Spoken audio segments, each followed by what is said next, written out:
Hello दोस्तों, मैं professor Anoop Kumar government polytechnic Raghopur Supaul से। अभी तक हमने पिन डायग्राम के स्ट्रक्चर देख लिए थे, उसकी क्लासिफिकेशन देख लिए थे और कितने पिन लोअर एक्टिव होते हैं वो देख लिए थे, कितने आउटवर्ड पिन होते हैं 27 और कितने इनवर्ड पिन इनपुट साइड होते हैं। माइक्रो प्रोसेसर के इनपुट में कितने पिन होते हैं 21, ये हम देख लिए थे। एड्रेस बस के बारे में जान लिए थे कि टोटल 16 पिन एड्रेस होते हैं। उसके मेमोरी साइज लोकेशन देख लिए थे कि 2 पावर 16 कैसे निकालते हैं, ये 2 power n into D 2 power n जो है टोटल मेमोरी लोकेशन, n जो है वो 16 बिट एड्रेस है और d है मेरा 8 बिट डेटा जो 64 किलोबाइट मेमोरी से पता चल रहा था। फिर मल्टीप्लेक्स एड्रेस और डेटा के बारे में देखे थे। मल्टीप्लेक्स एड्रेस उसमें से जो AD0 से AD7, इसमें जो A0 से A7 तक जो एड्रेस है वो लोअर एड्रेस होते थे और इसमें एक डेटा मल्टीप्लेक्स होते थे। इसको डी मल्टीप्लेक्स करने के लिए एक एक्स्ट्रा सिस्टम का यूज करते थे, एक्स्ट्रा पिन का यूज करते थे जो एड्रेस लैच इनेबल होता था, जिसमें डी फ्लिप फ्लॉप यानी कि लैच का यूज करते थे। वो हम देखेंगे कि कैसे एड्रेस और डेटा को मल्टीप्लेक्स से डी मल्टीप्लेक्स करते हैं और सेपरेट करते हैं एड्रेस को। ठीक है। फिर 8085 माइक्रो प्रोसेसर के मेमोरी साइज जो 64 किलोबाइट होता है उसको किस किस तरह से लिख सकते हैं, किस तरह से ऑप्शन में पकड़ा जा सकता है। ऑप्शन किसी तरह भी दे देगा, आपको देख लेना है। अब आते हैं यहाँ पे control and status pin. Control and status pin total 6 pin है जो आउटवर्ड पिन है, जो आउटपुट साइड में है माइक्रो प्रोसेसर से, जिसमें 3 कैटेगरी में बांटा गया है। पहला कैटेगरी है दो जो कंट्रोल सिग्नल है वो है एक रीड और दूसरा है राइट। 3 स्टेटस सिग्नल पिन जो है वो है एक input output memory S1 and S0। एक जो है वो है एड्रेस लैच इनेबल। तो टोटल 6 पिन यहाँ पे डिफाइंड किए हुए हैं। ये जो 2 और 3 टोटल 5 पिन जो है, ये 5 पिन CPU के ऑपरेशन के नेचर को डिफाइन करता है। This 5 pin defined as a nature of the CPU of operation. CPU के जो ऑपरेशन है उसके नेचर को डिफाइंड करेगा। फिर ये जो स्पेशल पिन जो है एड्रेस लैच इनेबल, ये इंडिकेट करता है शुरुआत में ही जब ऑपरेशन होगा उसी वक्त। एड्रेस लैच इनेबल हम क्या बताए थे, अभी डिटेल में हम नहीं बताए हैं, लेकिन हम शुरुआत में बताए थे कि एड्रेस लैच इनेबल एड्रेस और डेटा को डीमल्टीप्लेक्स सेपरेट करने के लिए यूज करते हैं। तो ये शुरुआत में ही माइक्रो प्रोसेसर इसको डन कर लेता है, ऑपरेशन को कंप्लीट कर लेता है एड्रेस और डेटा को रिट्राइव करने के लिए। तब हम एक एक करके सारे पिन को देखते हैं। तो ये है मेरा S0 and S1, S0 and S1। By measuring logic on the dat, we can find out which machine cycle going on inside the microprocessor। ये जो है वो माइक्रो प्रोसेसर के स्टेटस को, S0 और S1 जो है माइक्रो प्रोसेसर के स्टेटस को डिफाइन करता है। देखिए कैसे, indicate the 8085 micro processor status. अब ये जो S1 और S0 है ये 2 पिन है, तो टोटल 4 कॉम्बिनेशन बन सकते हैं डिजिटल में, 0001 10 एंड 11। तो अगर 00 पिन है यानी कि सिग्नल दोनों में लो है, तो इसका मतलब माइक्रो प्रोसेसर हॉल्ट स्टेट में है, रुका हुआ है।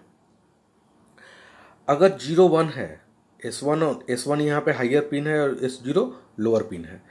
अगर यहाँ पे इसको MS भी रखे हैं और इसको LS भी रखे हैं। अगर 01 है यानी कि ये राइट ऑपरेशन करेंगे, 10 है यानी कि रीड ऑपरेशन, और 11 है यानी कि एग्जीक्यूशन करेगा, फेच करेगा। उसी तरह 2 पिन है, एक रीड और एक है राइट।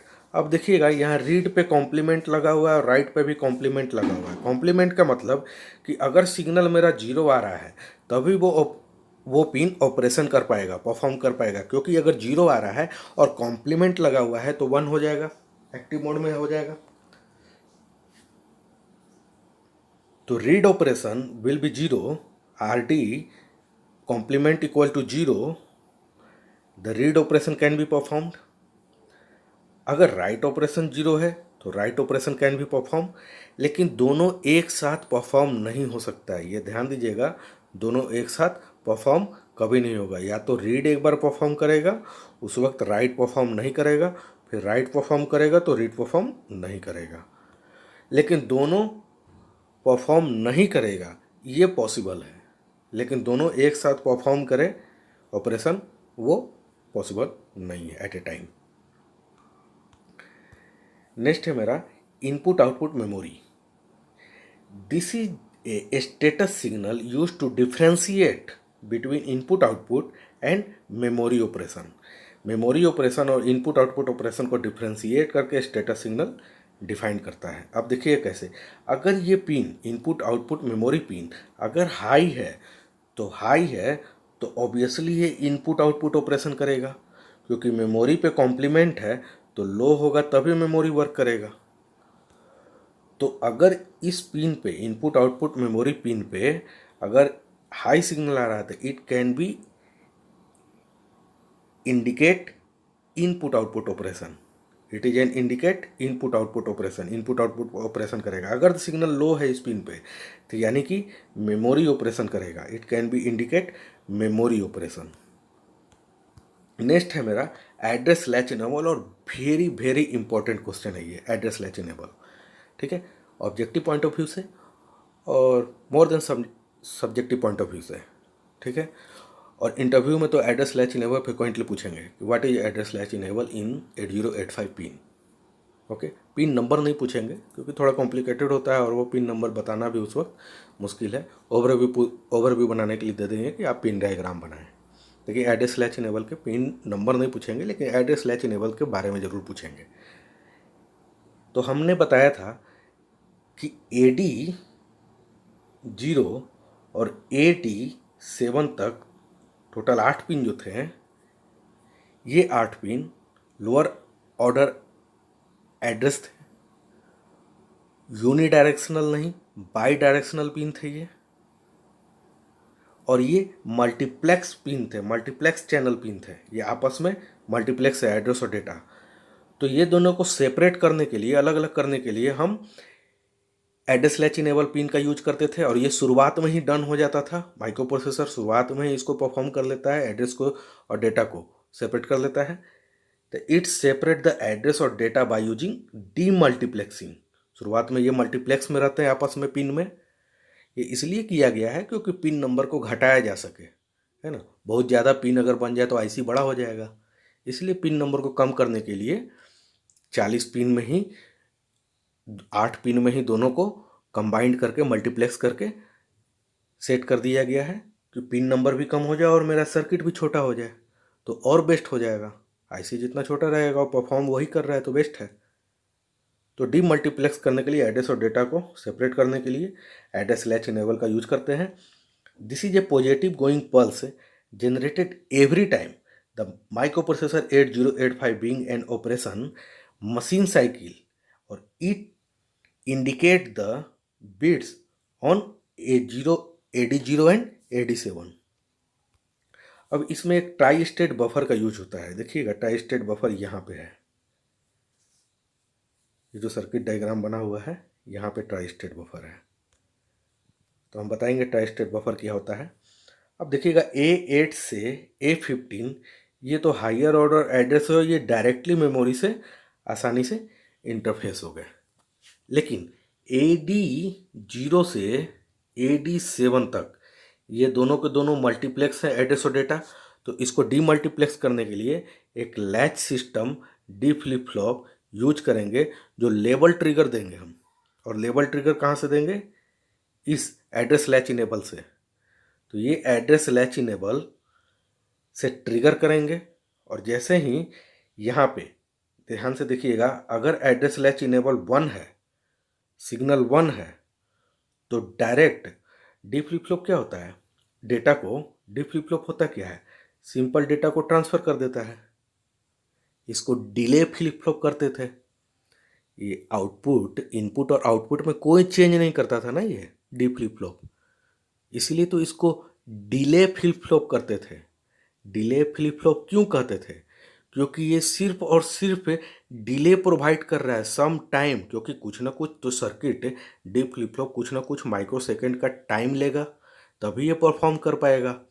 इनपुट में देंगे तो आउटपुट दे पाएगा, और इनपुट जो दे रहे हैं वही मेरा आउटपुट आ रहा है, तो ऑब्वियसली है कि ये सिर्फ और सिर्फ डिले प्रोवाइड कर रहा है, इसलिए इस डी फ्लिप फ्लॉप का नाम है डिले फ्लिप फ्लॉप। तो जैसे ही एड्रेस लैच इनेबल से इस पिन पे 1 आ रहा है, तो जैसे ही 1 आएगा तो इसका मतलब इस डी पे जो सिग्नल आ रहा है वही यहाँ पे जाएगा। तो ये जो डायरेक्ट सिग्नल आ रहे हैं वो पूरे के पूरे एड्रेस यहाँ पे इंटरफेस हो जाएंगे, लोअर ऑर्डर एड्रेस।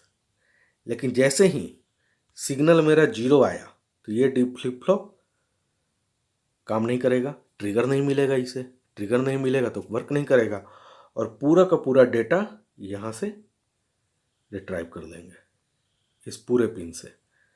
तो ये एड्रेस और डेटा को इस तरह से सेपरेट करते हैं, एड्रेस लैच इनेबल का यूज करके, इस पिन का यूज करके डी फ्लिप फ्लॉप में। जैसे ही जैसे ही सिग्नल 1 देंगे यानी कि ये डी फ्लिप फ्लॉप ट्रिगर होगा, आउटपुट देगा, जो आ रहा है वही आउटपुट देगा, यानी कि एड्रेस मेरा मिल गया। और जैसे ही ये डी फ्लिप फ्लॉप पे 0 सिग्नल आएगा, क्लॉक पल्स 0 आएगा, एड्रेस लैच इनेबल अगर 0 है तो इस डी फ्लिप फ्लॉप का क्लॉक पल्स 0 होगा, ये जो इनपुट आ रहा आउटपुट नहीं देगा, तो जो यहाँ से डेटा है वो उस वक्त यहाँ से रिट्राइव कर देंगे। तो ये है मेरा ओवरऑल एड्रेस लैच इनेबल का डायग्राम। नेक्स्ट है, इसी के बारे में थोड़ा देख लेते हैं कि लैच जो है उसी को कहते हैं डी फ्लिप फ्लॉप। ये use to provide delay in flip flop, only delay provide करता है using level trigger, multiplex address data, then demultiplex of lower 8 pin address pin as a data is time division multiplexing. When address latch enable pin is 1, address pin selected, address latch enable pin 0, data will be selected. Next है serial input output data pin.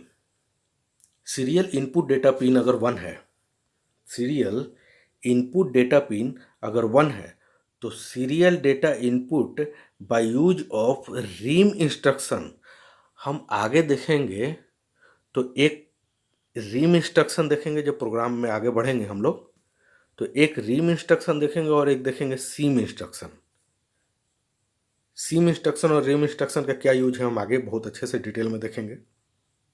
यहाँ पे बस overview ले लेते हैं कि जब serial input data signal 1 होता है तो उस वक्त serial data input by use of कौन से इंस्ट्रक्शन से यूज करते हैं?